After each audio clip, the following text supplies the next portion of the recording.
There we go. I see you. Yeah. All right. Houston. Now, and now that you discovered that, I expect that you're gonna be using that a lot more. Yeah, I can turn my phone off. I am too. Me too. Okay.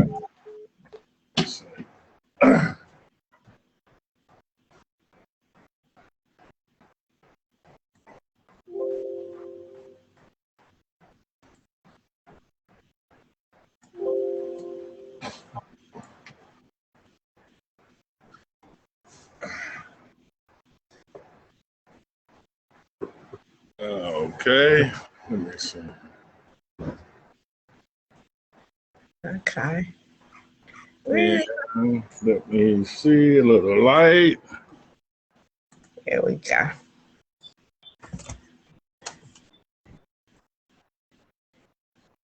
Nice to meet you, Mr. Rush. My pleasure. See now that you got a feel for this, I know your wheels are turning, right? Right. There we go. Okay. Right. So even though we create in different veins, I know with all creators, when they find something new, oh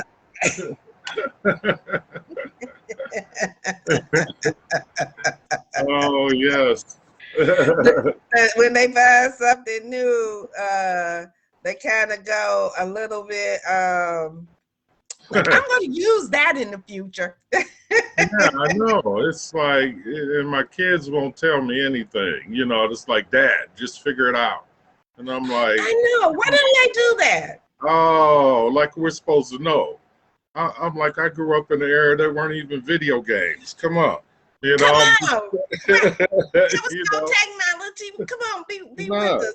Be with us. Be with us. Be with us. Be with us. All right, I'm gonna count us down a little bit because I'm gonna edit this, so don't even worry about it. We're just gonna continue to really talk, but I'm gonna just kind of form it right here and welcome everybody to Real Talk for Real People. I'm so glad to have you today, and I'm really excited about my guest. His name is Craig Rush. He is from our beloved Cleveland, Ohio. Straight. Go Browns. That's right. Go Browns. Go Browns. You know, every Clevelander that is all over this country except, in Cleveland, they got the Browns gear on. They ready to go. We ready to see a good season. we can all unite on Sunday, all colors. Why can't we do that every day? I know. And that's what we're going to talk about a little bit today. Craig is a quintessential author in that not only is he an author, but he teaches others how to be authors. And we were just talking about that briefly before we went on air, talking about how important that is to share. Not only does he write with love, but he shares how to write with love. And so I'm so glad to have you. My pleasure. Wake me up here. Get me going again after the aftermath of this COVID madness. Yes. I'm glad. Thank you for the invite. Oh, you know what? You're more than welcome, and I'm the one that's honored. I'm the one that's grateful, because I always say God brings me people. He this Providence. ministry is God given and God driven, and when I really started to do it, I'm like, well, okay, if I do a podcast, who am I? Who am I talk to, right? Right. Who will come? Right, who will come? Who's gonna let me talk to them? I am big on talking, but who is gonna let me talk to them? And he's brought me some amazing people, and you're one of the amazing people that God has intersect our lives. And now you got a friend for life. I got to tell you that. You got a friend for life. What I really wanted to start about talking from the framework of being from Cleveland and where you're from in Cleveland. I think that's what caught my eye. You had a little saying, so tell me about it. So tell me about that. Oh, the straight out of Lee Harvard? That's Was right. that it? Yep, that's it. That's it. You're right. Straight out of Lee Harvard, which was also is another book that I'm working on, because the zip code is 44128, and it's another one. But believe it or not, through my research, I've found that we have produced more successful people probably than any other zip code in the rest of the United States. Yes. Wow. Baby boomer generation and prior till. I mean, from all professions, more doctors, more lawyers, more engineers, more entrepreneurs, and it's just incredible. It goes on. So I'm pinpointing. I can, you know what? I can really believe that, because Terrence Howard is from that zip code. My friend, my childhood friend, one of my closest childhood friend, Rodney Reynolds of American Legacy. Yeah, I just saw him in my class reunion. Did you? That's just we go talked back. to We go back to 4 years old. Oh, no kidding. Right, 4 years old, and my mom used to babysit them. Oh, the world would just get smaller. Don't it get smaller? See, we didn't even know that about each other. Yeah, but he's a great guy. Tracy Chapman, she comes out of that zip code area too. Yes, so. I used to campaign with her, passing out literature for campaigns for Carl Stokes, Councilman John Barnes, Lewis Stokes, governorships. No kidding. And her auntie worked with my mother at the Board of Elections. So wow, this is a small world, because then I'm sure that our parents really probably knew each other well. My mother was heavily involved in politics at that time, and in Carl Stokes' campaign, as she was George Forbes' secretary. well, no doubt then. I've probably met her. Political secretary. Yes, because I was on the stage when Carl Stokes accepted his mayoralship. I was in their suite. Oh yeah! That night, I was on. Yes, I was on there. My mother and father. My mother was his office manager. Then I probably knew her. Yes, and because I was there myself. Yeah, it was a few of those kids running around that night. I remember. See how things happen. And yes, and you're so absolutely right about 44128. We left the Glenville area, the 44108, and moved to the 44128. And because that's where we came from, the Glenville area, before we moved to Lee Harvard. That's correct. Yes. Yeah. See, it's amazing how he intersects us all, right? Which brings us to your latest project that you're working on, and that we're going to kind of really talk about more so than anything. And that's the topic of this podcast: one race, the human race, crabs in a barrel.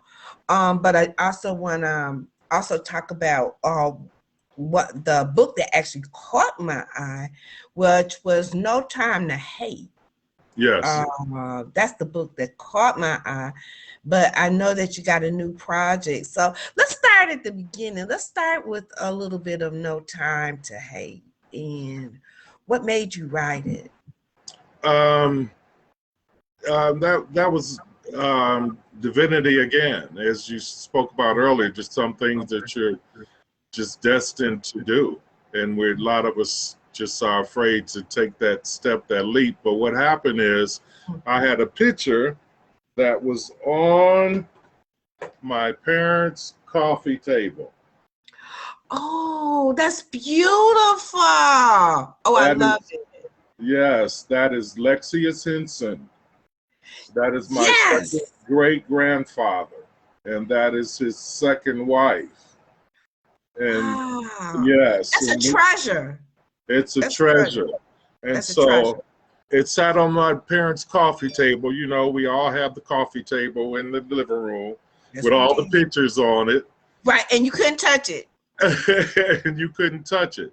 And so we thought it was my mother's grandmother, but upon doing the research, found out it was my second great grandfather. And it just had his name on the back along with Sarah Bill, which was his second wife. And so my brother passed in 2011, and we were after the repast with relatives in the living room, and we picked up the picture. And my oldest sister Googled his name, and it popped up: richest Negro mulatto in the South, pre and post Civil War. It's like, Wow. really? And so Wow. yes, and it was right there. It was right there on Google all that time. And it's so funny, and they just started laughing because my mother used to always tease me. She brought home the wrong baby because I had champagne caviar taste on a beer budget. So she was like, "Oh, now we understand." Where as See, we all talk that's previously. hereditary. All Yeah, that's hereditary, and we just never realize where we get some of our thought patterns, some of mhm, our habits from. They pass yeah. down habits, aren't they? Yes, yes. So the journey began. So at that point, Okay. um, I started doing the research, and I did the ancestry.com and Mm-hmm. tried to seek out relatives on that side of the family. And Mm-hmm. just to show you once again how things are meant to be, how God is great, I met a cousin. My mother knew nobody on her side of the family except for maybe two relatives because of her heritage, because of her European background. And so I met my cousin that was searching for Lexius Henson as well. And, Wow. and so in the union of that, my mother was able to meet her whole side of her family that she never knew. All she knew was a sister that she was distant from for 40 years that she had just met. And so, anyway, as that began, and mind you, that's what my cousin does is genealogy research Mm-hmm. to boot. And Wow. so, with her assistance, it was great. And so I took it from there, and that was my inspiration. And the more books there were actually other books with him in it. And I Mm-hmm. found out that he was a restaurateur and entrepreneur, philanthropist, and he just did phenomenal things. He was probably, as I tell people all the time, I'm probably one of the unknown famous person you'll ever meet. That's Meaning, right. meaning the things Absolutely. that you have contributed, but you would never know. That And that is we just all have those, somewhere. yes, we do. Yes, we do. I have a few in my family too. Mm-hmm. Uh, which is again so amazing because I have a story similar to yours in the fact that finding amazing people in my family and finding a tree of my family that I lost. And Oh, yes. it is so powerful to It's find powerful. a tree, a whole tree, a A whole whole limb, tree, and that's a, what we found. a whole limb of folks, Exactly. and there that you didn't even know you had. Didn't even know. And then it talks about that in the book, why most of her relatives ended out in California, because what happened is, when we were freed, Mhm. a lot of the mulattoes that could pass for 100% European, they migrated to two main places, and that was to New York and to California. Yeah. And they started new lives. Now, some went on to marry 100% Europeans and to Wow. just right, but it was kept secrets. Those secrets were kept amongst those mulattoes, our brothers and sisters. Right. And And why some people are so surprised when they go to ancestor.com right, right.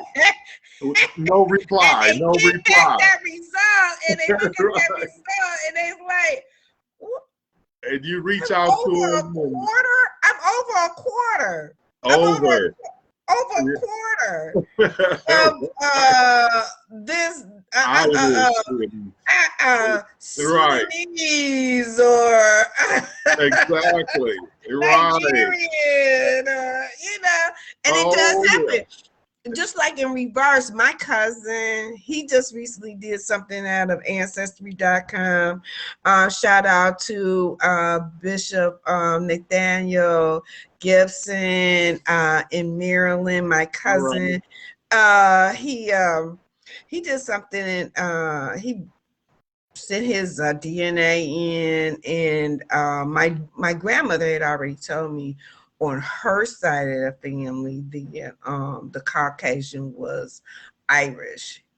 She knew that it was Irish, and that we would be almost like a quarter. We're a quarter Irish on that That's side. that's me as well. Irish and British, yeah, Welsh. And Right, Welsh, Scottish. And so when they broke it all down, they broke it down to like Scottish and Welsh and what do they call it? Northwestern European, which is okay. English. They broke it down some. But by the time I added, and then they had Ireland. But by the time I added it all up, it was just what my grandmother said. It was 26%. 26%, a quarter. That's right. A whole quarter, A a quarter. quarter of Irish, basically, Right. because that's what I'm she like said we were from. about 49. My mom is closer to like 68, I believe. Wow, wow, Yeah, it's wow. that deep. And so it amazes me, and yet not Right. amazes me, um, because of the things that we endured in slavery as a people, and we Hmm. still endure as a people. That we've been pulled and stretched, and our nationality has been diluted, polluted, disregarded, disrespected, disenfranchised. The devil has dissed us to death. Right. Keyword dissed. We've dissed and continue to be dissed. Yes, yes. And yet you tell us in a little bit in No Time to Hate that your grandfather took it upon himself to make these people aware. Yes, he did. What he did, first of all, he educated his own community, his own race. Well, he was multitude races or whatever, but he never denounced his blackness. Right. So that's the thing, and it's so funny because my mom is the same way. But yes, he was so influential. I mean, he taught hygiene. He snuck and taught, and they read books, which was illegal back then. You know, he bought turkeys on every holiday and made sure that everybody got the biggest turkey. So not only that, he taught hygiene and showed them ways to invest their money and the whole nine. And what's so important about his existence is that as a restaurateur, you know, they tell the owner of the pub, the bar, or saloon, he actually had restaurant / saloon. He had clientele from General Sherman, Lee, royalty from abroad. He had the Rockefellers, the Carnegies, the Fairchild, you know, the Morgans. All of these people came through there. And as the saying is, his food was so good that General Sherman went around Augusta, Georgia, because this is where the story takes place. He went around so when he came to the march from the march to the ocean, he could come back and celebrate at my grandfather's place. And that's how good his food was. It was compared to anywhere in the United States and abroad. Now, this is a black man, and he had 5 stories. He ended up buying the Augusta Chronicle newspaper building. He bought the building, and it had 5 floors on it. First floor was pool and tap, which is tap. They called it tap and pool, and an oyster bar. Now, here's an African man that knew about it. It had an oyster bar. So we're talking elegance with sophistication at another level. At another level. Another cigars bar, you know, all on the first floor. That's just which we're now just getting back to creating some of these things. And we really, it's amazing because we never thought that our culture did these things. Yes. But now here you are telling us that our culture is known for that. Yes. Where people all over the world, the rich and famous at that time, came to your second great grandfather's oyster bar and cigar saloon just to do these things because it was the best. The best. The best. Compared to everywhere. He had everything. Any kind of delicacy, you know, the seafood, you know, being by the Savannah River, coming by the ocean. Right. And then he had one floor, the gentleman's floor. Because back in those days, women could not come to those establishments. Right. And so they complained about that. So he opened another floor. That's why he bought the building. And the women and men, they had parlors. Just, with his own silverware, own monogram silverware and plates. And he was always dressed with pearl down buttons and just phenomenal. So why did you name? So why did you title it "No Time to Hate"? Because that's what he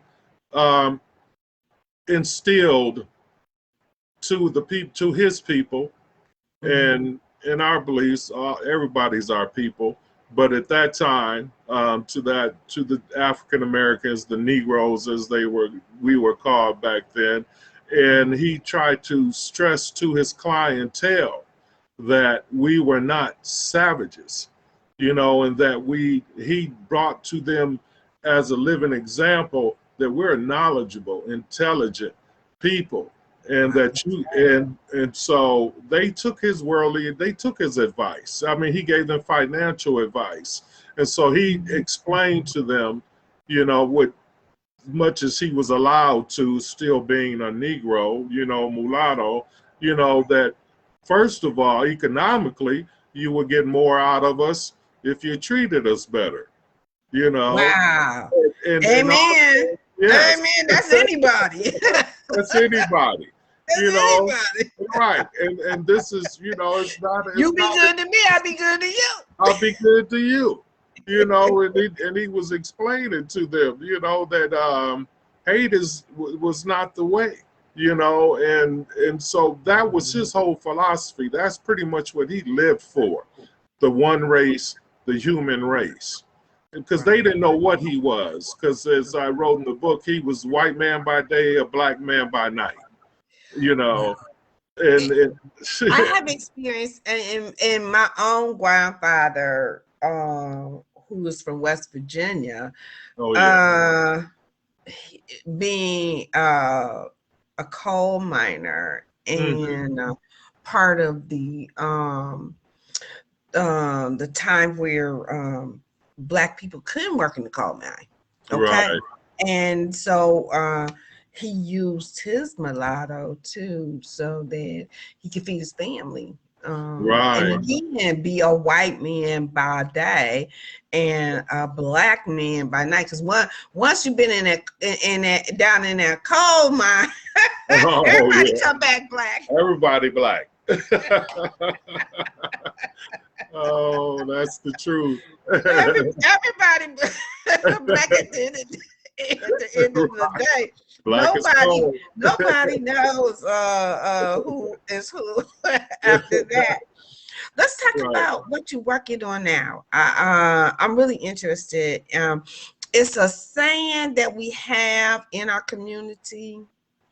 It's sometimes a degrading statement we make about one another. Mm-hmm. That we have what is called the crab in the barrel mentality. That's it. The syndrome, and this is my cover to it.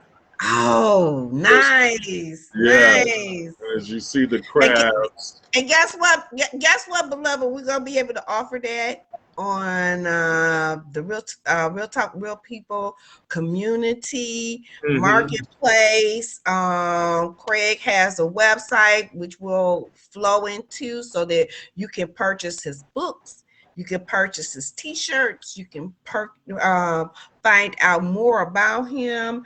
So just keep that in mind, that at the end of the day, you'll be able to go and purchase his books, No Time to Hate, and then find out the release information about crabs in the barrel. So go ahead and tell me.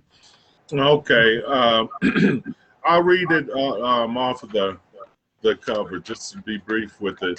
This is the second book in a series of 4, and I definitely would advise reading No Time to Hate, Lexia Sensa's Journal of Enlightenment, to receive the fullness of this book, because it's going to a destination. It's a journey in these 4 books. So you need to read them all. It's all strategically taking you on a journey to progress into another realm of reality. Yes.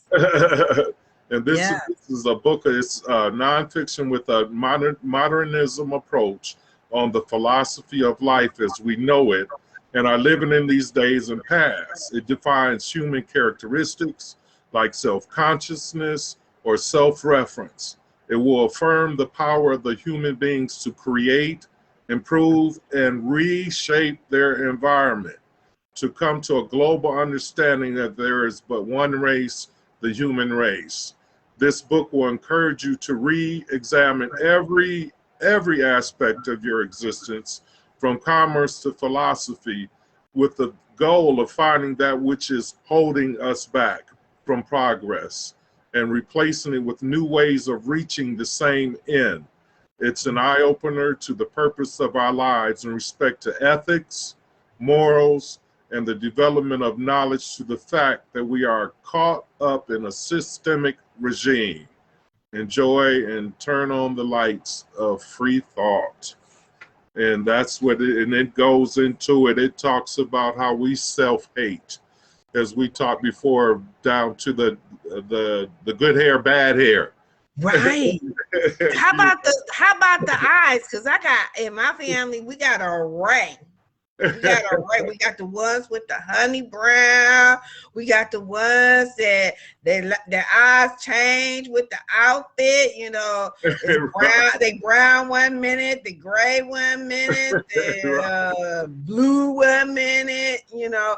Then I have a niece. Hers is actually a lilac color. Oh my goodness. Yeah, Yeah. I have a niece. Yeah, my niece Jasmine, hers are kind of a lot, can be a lilac color and go through shades of lilac to almost black like marbles. So yeah, and then how the skin color thing, how we systemically even our races Within our within our own in our own uh selves, you know, it's really uh that, stigmatized these. And immediately, like you said, you're bringing out the eyes. So immediately when I see a person like that, I'm like, oh, mixed.